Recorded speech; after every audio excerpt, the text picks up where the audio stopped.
Hello students. इस particular video में हम बात करने वाले हैं ट्रांसपोर्टेशन इन प्लांट्स के बारे में, जिसमें हम जानेंगे कि किस तरीके से प्लांट बॉडी में वाटर और मिनरल का जो होता है वो ट्रांसपोर्टेशन होता है और किस तरीके से कंडक्शन का प्रोसेस चलते रहता है प्लांट बॉडी के अंदर।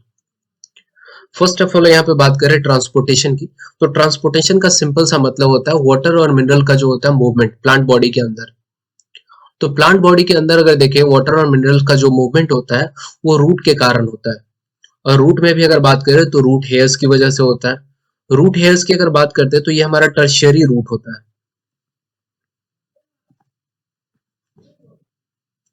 अब टर्शियरी रूट की अगर बात करिए, जो रूट हेयर जो होते हैं, जो इपिडर्मिस होते हैं, इपिडर्मिस मतलब होता है कि outermost cell, outermost layer of cell.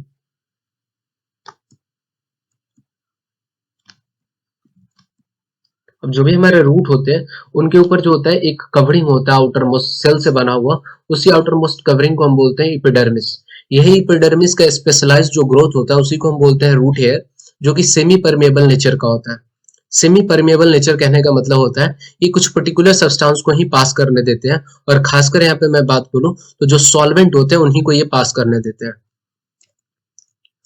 Next यहाँ पे बात कर ले तो रूट्स की, तो रूट्स में जो होते हैं नोड्स नहीं होते हैं। नोड्स कहने का सिंपल सा मतलब होता है, जैसे शुगर केन की अगर अपन बात करें तो शुगर केन में क्या होता है, इस तरीके से ब्रांच मतलब आपको देखने को मिलता है डिविजन्स। ये डिविजन्स जो होते हैं, इस तरीके के डिविजन्स हमारे रूट में नहीं देखने को मिलता है। एब्जॉर्प्शन ऑफ वाटर की यहाँ पे बात कर लेते हैं, तो वाटर का एब्जॉर्प्शन जो होता है प्लांट बॉडी में वो ऑस्मोसिस के थ्रू होता है। ऑस्मोसिस का सिंपल सा मतलब होता है, अगर वाटर का मूवमेंट अगर हायर कंसेंट्रेशन से लोअर कंसेंट्रेशन की तरफ अगर हो रहा है तो इसी को हम बोलते हैं ऑस्मोसिस। यहाँ पे देखते हैं प्लांट के केस में किस तरीके से होता है। जो भी हमारा सॉइल होता है, सॉइल जो होता है उसमें वाटर का कंसेंट्रेशन जो रहता है हाई रहता है, और जो हमारे सेल्स होते हैं, जो भी हमारे रूट हेयर्स के जो सेल्स होते हैं प्लांट सेल्स, उनके अंदर वाटर का जो कंसेंट्रेशन होता है लो होता है। तो वाटर जो होता है सॉइल से सेल के अंदर मूव करता है।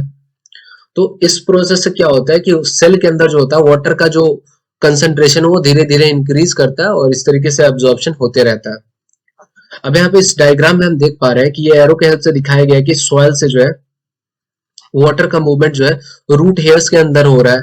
और रूट हेयर्स से क्या हो रहा है, रूट हेयर में जैसे जैसे पानी अंदर जा रहा है वैसे वैसे वाटर का कंसेंट्रेशन जो हमारे सेल्स के अंदर बढ़ रहा है। अब सिंपल सा समझते हैं कि हमारे पास ऐसा नहीं है कि एक ही सेल होगा, बहुत सारे सेल्स होते हैं इसके अंदर। अब सपोज कर लेते हैं कि एक जो हमारा फर्स्ट नंबर वाला सेल है वो क्या कर रहा है, सॉइल से क्या कर रहा है, वाटर एब्जॉर्ब कर रहा है अपने अंदर। लेकिन इस सेकंड वाले सेल की अगर बात करें तो सेकंड वाले सेल के पास अभी भी वाटर नहीं है, तो ये फर्स्ट वाले सेल से क्या करेगा, वाटर ले लेगा। अब जैसे ही सेकंड वाला जो सेल है हमारा फर्स्ट वाले से वाटर लेगा तो फर्स्ट में फिर वाटर का कंसेंट्रेशन लो हो जाएगा, फर्दर ये सॉइल से दोबारा वाटर एब्जॉर्ब करेगा।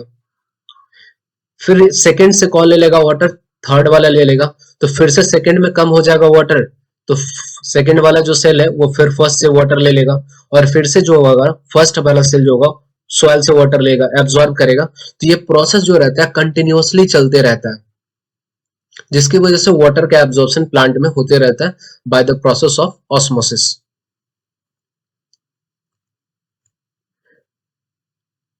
नेक्स्ट यहाँ पे समझते हैं कि ऑस्मोसिस किस तरीके से होता है, एक प्रैक्टिकल एग्जांपल के थ्रू हम समझने की कोशिश करते हैं। Study of osmosis. Osmosis is the process by which fluids move from a region of higher concentration to a region of lower concentration through a semi-permeable membrane. Osmosis occurs due to the free energy of the solvent molecule in two regions. The free energy of the solvent or pure water is greater as compared to that present in the solution. So when osmosis occurs, the solvent moves from a region of its high free energy to a region of its low free energy through a semi-permeable membrane. To do the experiment we require a large potato without peel, knife, 20% sugar solution, Petri dish, distilled water, pins, and a tile. Procedure: take a potato from the watch glass and place it on the tile. Take a knife and cut both ends of the potato to make it flat. Using the knife, make a cavity in the center of the potato from the flat side almost up to the bottom. Take a beaker containing distilled water and pour the petri dish half full of distilled water. Now, place the potato on the petri dish that is half full of water. Take the beaker containing sugar solution and fill half of the cavity of the potato with 20% sugar solution. Mark the level of sugar solution in the cavity with the help of a pin. The potato now functions as an osmometer.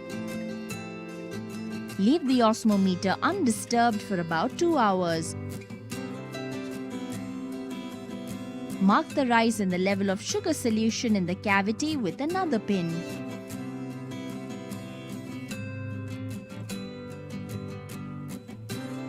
Observation: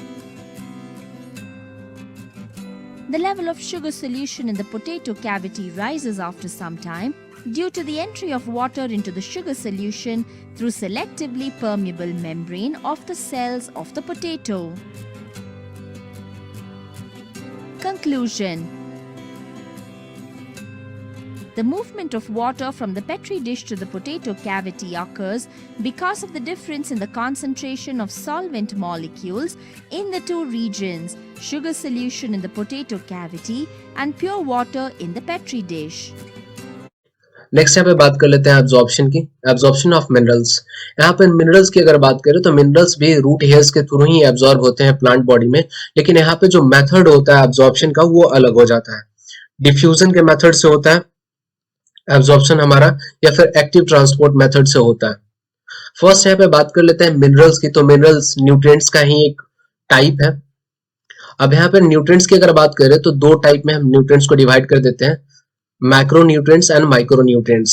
micronutrients की अगर बात करें, plant को less amount में इसकी जरूरत होती है, और जो मैक्रोन्यूट्रिएंट्स होते हैं इनका जो रिक्वायरमेंट होता है प्लांट के ग्रोथ के लिए वो काफी ज्यादा हाई होता है।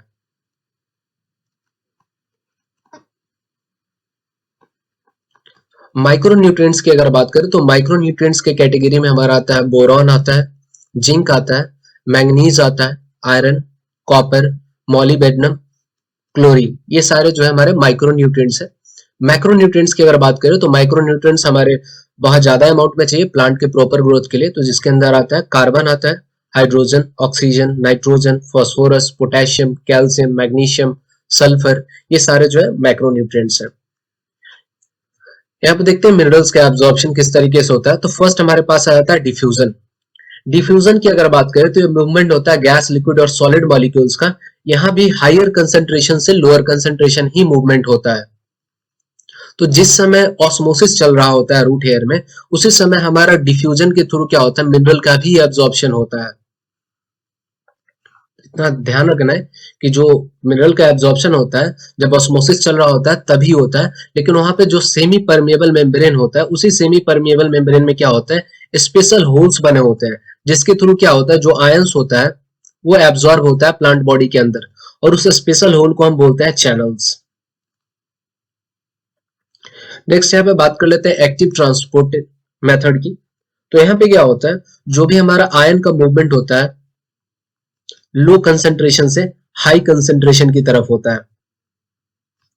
मतलब जो भी लॉ है जस्ट उसके उल्टा होता है, जबरदस्ती यहाँ पे मूवमेंट कराया जाता है। अब सपोज कर लेते हैं कि हमारे प्लांट सेल है, अगर प्लांट सेल को बहुत ज्यादा आयंस की जरूरत है लेकिन आयंस कम है, और ये हमारा सॉइल है, तो सॉइल में अगर हमारे पास बहुत आयंस कम है in comparison to plant body, लेकिन फिर भी अगर सॉइल से अगर आयन का मूवमेंट अगर प्लांट बॉडी के अंदर होता है from lower concentration to higher concentration, तो इस मेथड को हम बोलते हैं एक्टिव ट्रांसपोर्ट मेथड।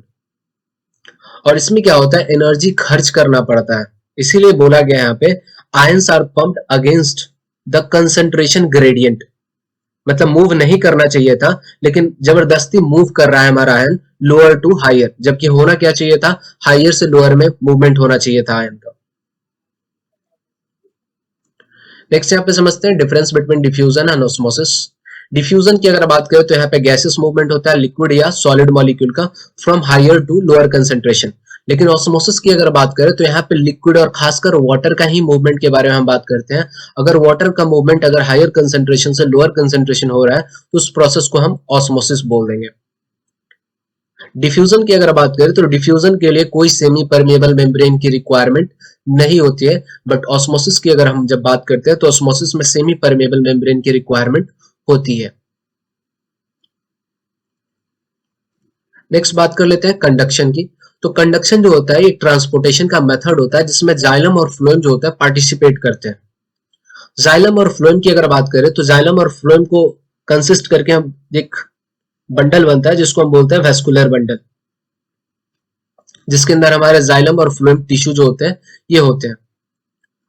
जाइलम की अगर बात करें तो जाइलम जो होता है वो वाटर और मिनरल्स के एब्जॉर्प्शन में हेल्प करता है, लेकिन फ्लोएम की अगर बात करें तो ये फूड को ट्रांसपोर्ट करने में हेल्प करता है। तो यहाँ पे फर्स्ट पॉइंट आप देख पाओगे xylem, xylem transports water and dissolve minerals from root to aerial parts, that means ये हमेशा रूट से शूट की तरफ जाएगा, इसीलिए इसको क्या बोला जाता है, यूनि डायरेक्शनल नेचर का होता है, एक ही डायरेक्शन इसके लिए डिफाइंड है that is from root to aerial part. लेकिन यहाँ पे फ्लोएम की अगर बात करें तो फ्लोएम जो होता है हमारा बाई डायरेक्शनल होता है। बाई डायरेक्शनल नेचर कहने का मतलब ये नीचे से ऊपर भी जा सकता है, ऊपर से नीचे भी आ सकता है फूड लेकर के। जाइलम की अगर बात करें तो जाइलम के जो कंपोनेंट्स होते हैं जिनसे मिलकर के पूरा हमारा जाइलम जो बना हुआ है वो है tracheids, vessels, xylem parenchyma and xylem fibres. Phloem की वहीं पे बात करें तो फ्लोएम के कंपोनेंट्स है sieve tubes, phloem fibres, phloem parenchyma and companion cells. तो ये हमारे फ्लोएम के कंपोनेंट्स हो गए। नेक्स्ट यहाँ पे देखते हैं किस तरीके से हमारा जाइलम और फ्लोएम जो होता है वर्क करता है। यहाँ पे आप देख पाओगे जाइलम के केस में जो रेड डॉट्स है यहाँ पे दिखाया गया है कि वाटर मॉलिक्यूल है, और ये जो ब्लैक कलर का लाइनिंग अपवर्ड जो दिखाया गया है ये शो कर रहा है कि हमारा वाटर नीचे से ऊपर की तरफ मूव करेगा हमेशा।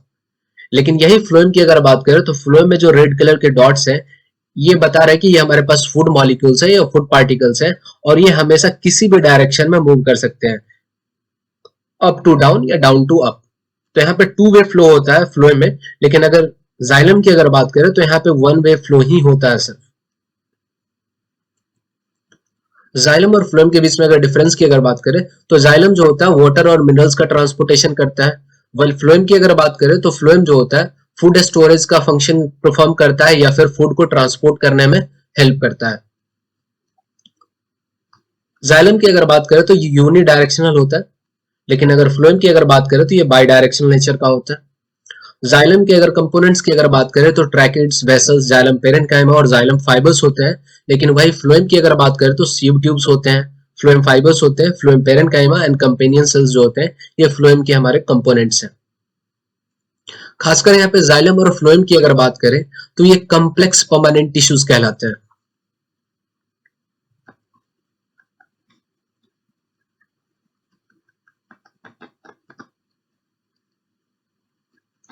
कॉम्प्लेक्स परमानेंट टिश्यू इसलिए बोला जाता है क्योंकि जाइलम और फ्लोएम जो होता है अपना सेल डिवीजन का जो प्रॉपर्टी होता है ये खो चुके होते हैं, ये सेल डिवीजन नहीं कर पाते, इसीलिए परमानेंट हो गया, इनका स्ट्रक्चर जो हो गया परमानेंट हो गया। और कॉम्प्लेक्स इसलिए बोला जाता है क्योंकि यहाँ पे देख पा रहे हैं बहुत सारे कंपोनेंट्स ये मिलकर के बना हुआ है, ट्रैकिड्स, वेसल, पेरेन्काइमा और जाइलम फाइबर्स। और इसी तरीके से फ्लोएम की अगर बात करें तो सीव ट्यूब, फाइबर्स, पेरेन्काइमा और कंपेनियन सेल से मिलकर के बना हुआ है, इसीलिए जो भी हमारा जाइलम और फ्लोएम है इनको हम बोलते हैं कॉम्प्लेक्स परमानेंट टिश्यूज, और ओवरऑल दोनों को मिलाकर के हम बोलते हैं वैस्कुलर बंडल। नेक्स्ट यहाँ पे बात कर लेते हैं ट्रांसलोकेशन की। ट्रांसलोकेशन की अगर बात करें तो फूड का जो मूवमेंट होता है और अदर इंपॉर्टेंट केमिकल्स का जो मूवमेंट होता है प्लांट बॉडी के अंदर, उसी प्रोसेस को हम बोलते हैं ट्रांसलोकेशन। अगर फूड की ट्रांसपोर्टेशन की अगर बात करें तो सीव ट्यूब्स के थ्रू होता है, और ये हमेशा बाई डायरेक्शनल होता है। जो होता है ये वैक्सी सब्सटेंस होता है, और इसका मेन फंक्शन ये होता है कि वाटर प्रूफ बनाता है हमारे लीव्स को, और जो भी हमारे रूट्स वाले पार्ट होते हैं उनको वाटर रेजिस्टेंट बनाता है ताकि ज्यादा देर तक वाटर इन पे ना रहे। नेक्स्ट यहाँ पे बात कर ले एपिडर्मिस की। तो एपिडर्मिस जो होता है आउटर मोस्ट सेल का जो लेयर होता है, या तो प्लांट के लीफ पे हो या फिर स्टेम पे हो या फिर रूट पे हो, तो वो हमारा एपिडर्मिस कहलाता है। मेसोफिल की अगर बात करें तो मेसोफिल जो होता है ये एक लेयर होता है, टिश्यूज होते हैं, एक्चुअल में ये टिश्यूज होते हैं जो क्या होते हैं दो एपिडर्मिस लेयर के बीच में होते हैं। और ये जो मेसोफिल होते हैं इसमें क्या होता है क्लोरोफिल प्रेजेंट होता है, और जिसके कारण क्या करता है इसका मेजर फंक्शन क्या होता है कि फोटोसिंथेसिस में हेल्प करना होता है। ट्रांसपिरेशन की अपन बात करें तो ट्रांसपिरेशन जो होता है वाटर का लॉस होता है in the form of water vapour, जो कि स्टोमाटा के थ्रू होता है। तो सिंपली हम ऐसा भी बोल सकते हैं जैसे ह्यूमंस में जो होता है स्वेटिंग होता है, इसी तरीके से प्लांट में भी स्वेटिंग होता है। तो स्वेटिंग को हम ट्रांसपिरेशन बोल देते हैं। और खासकर जो प्लांट में जब ट्रांसपिरेशन होता है तो वाटर वेपर याद रखना है in the form of water vapour होता है और स्टोमाटा के थ्रू होता है। नेक्स्ट थिंग यहाँ पे बात करें ट्रांसपिरेशन के ही कारण क्या होता है प्लांट में एब्जॉर्प्शन होता है वाटर और मिनरल्स का। अब देखेंगे किस तरीके से वाटर का एब्जॉर्प्शन होता है, तो एक वीडियो के हेल्प से समझते हैं।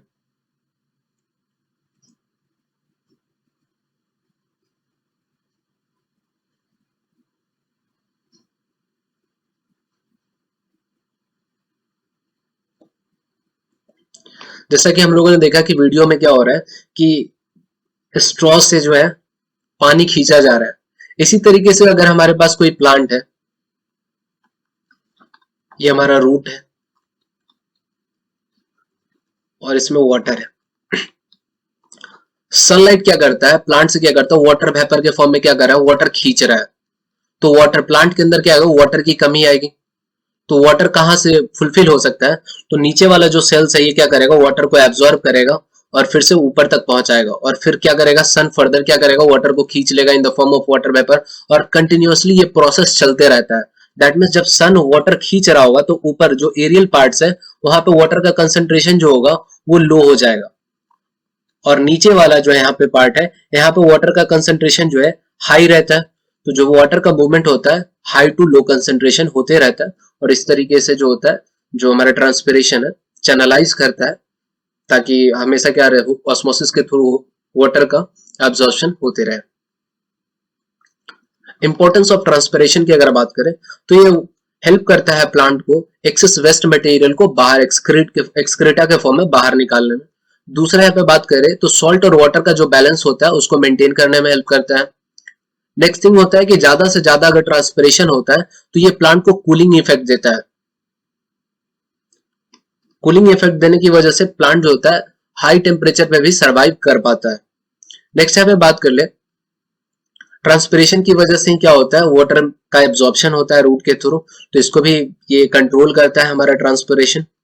नेक्स्ट यहाँ पे बात करें तो ये क्या करता है जो भी हमारा फ्रूट्स है उनके क्वालिटी को इंप्रूव करता है। ट्रांसपिरेशन के कारण जो भी फ्रूट होते हैं वो ज्यादा फ्लेशी हो पाते हैं।